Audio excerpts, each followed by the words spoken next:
Au sommaire de cette édition, pose de la première pierre de la première fourrière administrative à Abidjan. L'infrastructure est unique en Côte d'Ivoire et abritera les véhicules auteurs d'infractions. La jeunesse de la commune de Treichville sensibilisée sur les méfaits de la drogue et de l'incivisme. L'initiative s'inscrit dans le cadre de la célébration de la Journée internationale de la jeunesse.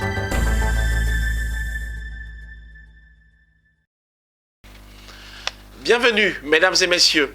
Le ministre Amadou Koné, en charge des transports, a récemment procédé à la pose de la première pierre de la première fourrière administrative dénommée CJ Park, prévue sur 5 hectares dans la localité de Aloukwa, située dans la périphérie ouest d'Abidjan. Cette fourrière se présente comme une plateforme de transit des véhicules auteurs d'infractions. Le projet totalement précurseur est unique en Côte d'Ivoire, mais également dans la sous-région ouest africaine. Le compte-rendu de Walter Kofi et Richard Akeke.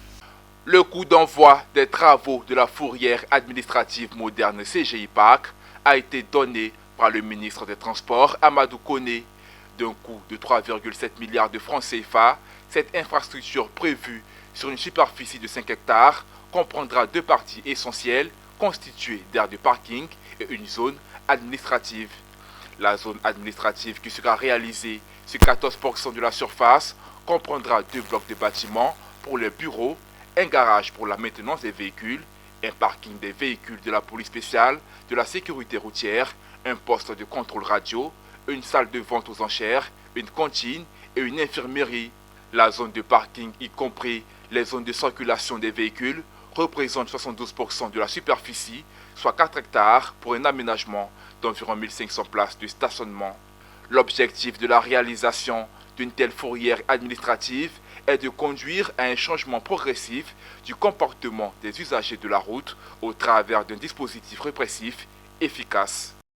On a une petite fourrière privée ici à Abidjan, mais il était pour nous anormal qu'une ville comme Abidjan, avec près d'1 million de véhicules et la circulation que vous connaissez sur un certain nombre de routes, que notre pays n'ait pas, qu'Abidjan, il n'est pas une fourrière digne de ce nom. Et c'est pour cela que dans le cadre de la stratégie, il a été intégré donc la réalisation d'une fourrière. Kepus Afrique SA, l'opérateur technique de ce projet, a, à travers son directeur général Ibrahim Koné, spécifié que ce projet contient des innovations conçues pour l'amélioration du secteur des transports en Côte d'Ivoire. Il s'agit d'abord d'un projet intégré qui va mettre en œuvre ce site principal de 5 hectares, donc qui sera aménagé avec toutes les commodités, permettant la gestion de 4000 véhicules en rotation. Actuellement, la question de la fourrière pose des problèmes aux usagers, surtout aux transporteurs routiers. Vous avez aujourd'hui des opérateurs qui mettent des véhicules en fourrière, mais les véhicules ne sont pas en sécurité. Et le jour où vous venez retirer votre véhicule, vous vous rendez compte que des parties mécaniques ont été retirées des véhicules. Et ça crée un problème vraiment sur la structure des véhicules. Et donc, si le gouvernement décide de construire une infrastructure, nous, les transporteurs routiers, nous pensons, au-delà du caractère de verbalisation qui accompagne donc l'opération, nous pensons que c'est une opération qui vise, dans un premier temps, à sécuriser le véhicule qui est donc incriminé. Notons que la fin des travaux de la fourrière CJ Park est prévue dans 18 mois. L'État de Côte d'Ivoire, à travers ce projet, veut apporter une solution durable à la problématique de la mobilité et de la sécurité routière en Côte d'Ivoire, plus précisément à Abidjan. Le projet s'inscrit dans la stratégie nationale de sécurité routière 2021-2025, à laquelle on peut y ajouter plusieurs autres actions, telles que le lancement de la campagne nationale de sensibilisation de la sécurité routière et l'implémentation du système de transport intelligent. La Confédération générale des entreprises de Côte d'Ivoire fait de la promotion de l'entrepreneuriat de la jeunesse son cheval de bataille. Dans ce contexte, le patronat ivoirien a récemment procédé au lancement de la 7e édition de la CGC Business Plan Competition. Le concours vise à apporter aux jeunes entrepreneurs ivoiriens son accompagnement dans la mise en œuvre de leurs projets. Notre reporter Doumbia Ayouba a pris part au lancement de ce concours. Zeynab Dosso nous en fait le commentaire. C'est reparti pour la CGC Business Plan Competition. Les inscriptions s'effectuent du 12 août au 21 septembre 2021 au travers du site internet www.cgesi.com. Initié par le patronat ivoirien, le concours vient répondre à un besoin, promouvoir la créativité des jeunes entrepreneurs ivoiriens et les accompagner dans la réalisation de leurs projets. Alors le but recherché, c'est de permettre à tous les candidats qui auront compétit de pouvoir prendre les meilleurs qui auront de bons projets, qui permettront d'être autonomes et surtout de pouvoir permettre l'embauche des jeunes et des femmes. Mais après, je pense que le plus important, c'est l'incubateur qui sera mis derrière. Parce que ces jeunes lauréats qui seront choisis auront un incubateur qui leur permettront de mieux développer leurs activités, mieux peaufiner pour pouvoir se projeter sur le moyen et long terme. À travers le concours CGEC Business Plan Competition, la Confédération générale des entreprises de Côte d'Ivoire veut construire des champions de demain. Les organisateurs attendent plus de 500 candidatures. Au terme du processus d'inscription, 6 projets seront retenus et feront l'objet d'un accompagnement de la CGEC et ses partenaires, tant au plan technique que financier. On attend plus de 500 candidats de toutes les régions de la Côte d'Ivoire. Les critères d'éligibilité sont les mêmes que les années précédentes. Avoir entre 18 et 40 ans, être ivoirien, avoir un plan d'affaires ou être en activité et réaliser son projet en Côte d'Ivoire. 10 millions de francs CFA de la part de la CGEC et de ses partenaires. Voilà ce que les entrepreneurs doivent viser. À l'instar des autres années, la cérémonie de remise de prix aux lauréats de l'édition 2021 aura lieu le 28 octobre au cours de la CGEC Academy. Dans le cadre de la célébration de la Journée internationale de la jeunesse du 12 août dernier, l'ONG Lumière Divine pour l'émergence de la Côte d'Ivoire a initié une conférence. La rencontre s'est déroulée autour du thème suivant, la jeunesse treichvilloise face à la drogue, la prépondérance de l'incivisme. L'objectif était d'interpeller les jeunes et les parents de la commune à plus de responsabilités en vue de l'éradication du fléau. Zainab Dosso. Consommer la drogue, casser les bus, salir les murs ou jeter les ordures dans les rues, ce sont les comportements parmi tant d'autres de l'incivisme en Côte d'Ivoire. L'ONG Lumière Divine pour l'émergence en Côte d'Ivoire dit non à ce problème. C'est la raison pour laquelle la présidente Conan Elise Kouakou et ses partenaires, notamment la mairie de Treichville, ont initié cette conférence de sensibilisation sur la consommation de la drogue et la prépondérance de l'incivisme. Un thème d'actualité qui implique une responsabilité plus accentuée des jeunes, mais aussi des parents dans l'éducation de leurs enfants. Nous remarquons que la drogue prend assez d'espace au niveau de la jeunesse en Côte d'Ivoire. Voilà. Et donc voilà ce qui nous a motivés. Nous voulons contribuer au changement de mentalité des jeunes en Côte d'Ivoire pour que nous ayons dans le futur une jeunesse forte, une jeunesse éduquée et une jeunesse capable de porter haut notre flambeau. L'incivisme désigne le comportement contraire aux valeurs du civisme. Donc c'est ce que nous avons essayé de définir. Et nous avons invité les parents à aider la jeunesse, à leurs enfants, à éduquer leurs enfants. Ça, c'est la responsabilité de toute la communauté. Ce n'est pas la responsabilité du gouvernement. Donc à chacun de travailler chez soi d'abord, dans son quartier, pour combattre ce fléau.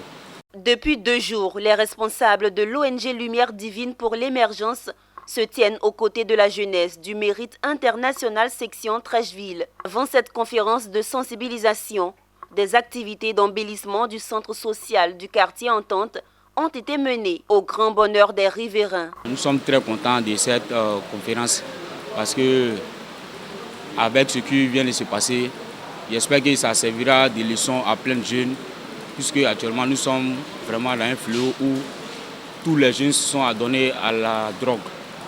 Donc il faut vraiment un suivi pour les jeunes, surtout même les parents. Les appeler à plus de responsabilités. Nous sommes là pour eux.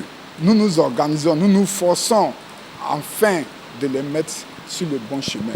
Depuis 2012, la présidente de l'ONG Lumière Divine s'active à favoriser l'insertion socio-professionnelle des jeunes et des femmes. Elle compte étendre ses activités avec ses partenaires en accentuant les sensibilisations les formations de sa cible. Rendons-nous à présent à Djokwe, cette fois pour parler de lutte contre le changement climatique. L'ONG Terre pour ma progéniture était récemment en activité pour la reconstitution du couvert forestier ivoirien.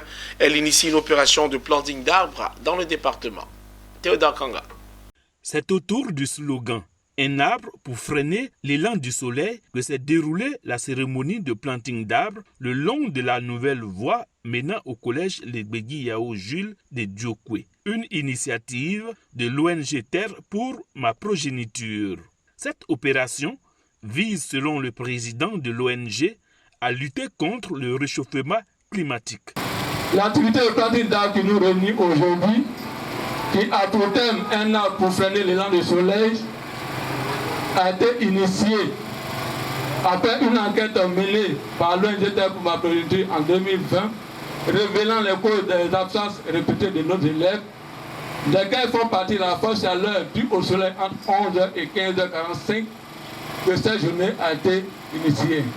Le colonel Kadio Fian, directeur régional des eaux et forêts du Guémon, et le sous-préfet de Guéyébli, Kone Kramoko, ont rappelé le danger que court la population avec la disparition vertigineuse des forêts ivoiriennes. Ils ont exhorté les populations à soutenir les actions de l'ONG pour ma progéniture.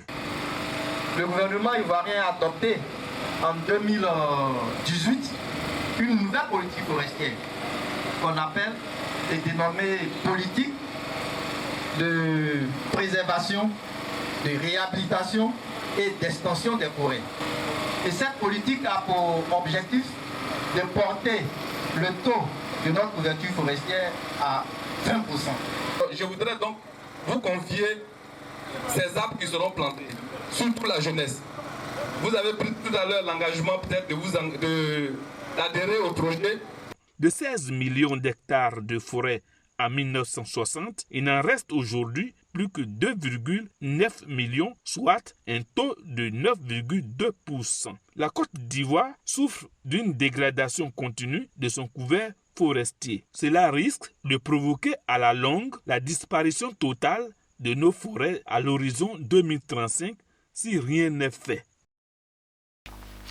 Direction Kolia dans la région de la Bagoué et c'est au nord de la Côte d'Ivoire. Les populations ont récemment réceptionné les clés d'un nouveau centre de santé rurale ainsi que 3 salles de classe pour l'école primaire publique. L'action est à l'initiative du conseil régional de la Bagoué. Ouattara Daouda, Emmanuel Bonzo. Kantara, village situé dans la sous-préfecture de Kolia, département de Kouto en effervescence, malgré la forte pluie qui s'abat sur la localité. Et pour cause, cette remise de clés d'un centre de santé rural.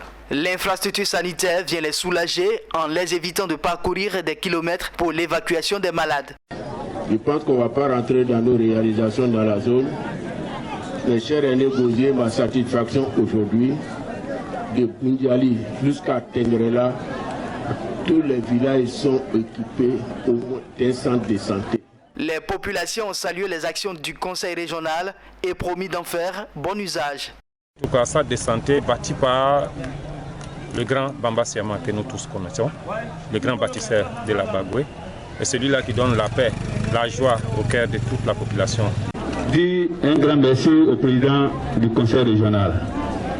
Merci, président, pour le programme de développement.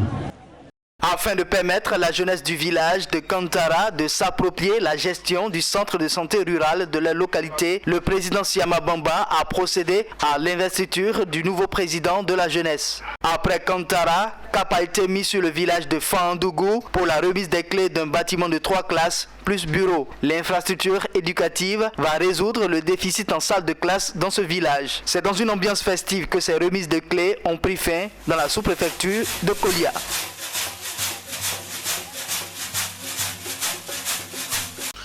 Nous restons toujours dans le nord de la Côte d'Ivoire, cette fois à Diawala, où le conseil régional tenait pour la 2e fois sa session ordinaire au titre de l'année 2021. Le bilan et les projets de développement étaient au centre de la rencontre. Reportage. Dans la commune de Diawala, toutes les forces vives ont tenu à prendre part à cette deuxième session du conseil municipal. Corps préfectoral, les chefs coutumiers, guides religieux, les conseillers municipaux, les chefs de service et autres représentants des populations. Le tout dans le strict respect des mesures barrières du fait de la Covid-19. Plusieurs points étaient inscrits à l'ordre du jour, notamment la lecture et adoption du procès verbal de la session du 2 août 2021. Lecture et adoption des états d'exécution du budget en recettes et en dépenses au premier et deuxième trimestre de l'exercice 2021. Puis, Mamadou Ouattara, maire de la commune de Diawala, a salué la mobilisation des populations, mais il s'est désolé du manque de viande sur les marchés de Diawala. Sur ce point, des mesures ont été prises afin de rendre la viande accessible à Diawala. Et les attentes sont nombreuses.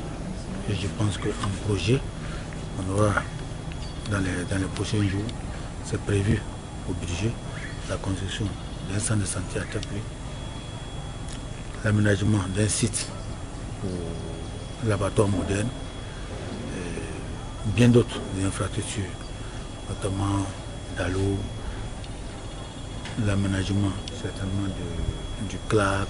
Le préfet du département de Ouangolodougou a à cette occasion salué les actions du maire au profit de sa population. Je voudrais vous féliciter particulièrement pour tous les travaux déjà engagés. En tout cas, la commune de Diawala donne fière à lui. On sent réellement la volonté que vous avez d'influencer l'environnement de cette cité. Autre temps fort de la deuxième session du conseil municipal de la commune de Diawala, la présentation officielle du nouveau sous-préfet. Voilà qui met un terme à cette édition. Merci de nous avoir suivis. Très bonne suite de programme sur Business 24 Africa.